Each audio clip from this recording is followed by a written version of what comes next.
रविवारची रांगोळी काढल्याने आपल्याला भूत प्रेत पिशाच बाधा होत नाही आणि काय म्हणजे आपले आरोग्य चांगले राहते.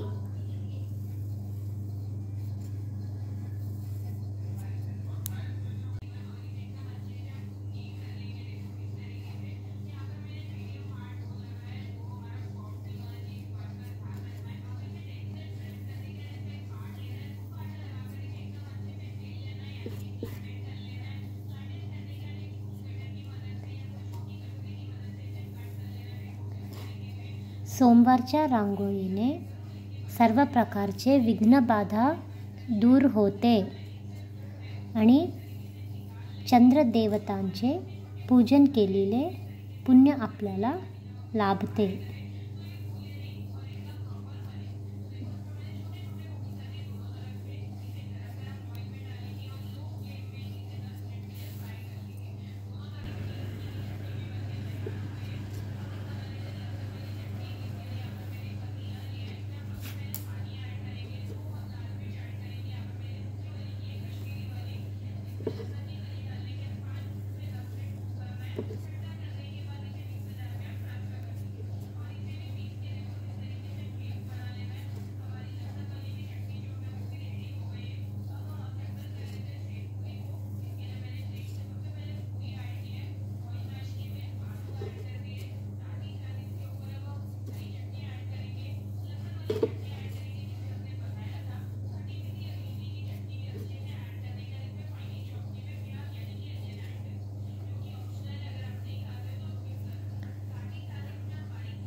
मंगळवारच्या रांगोळीने आपल्याला धनसंपत्ती प्राप्त होते आणि मंगळ ग्रहांचे पूजन केलेले लाभ मिळते.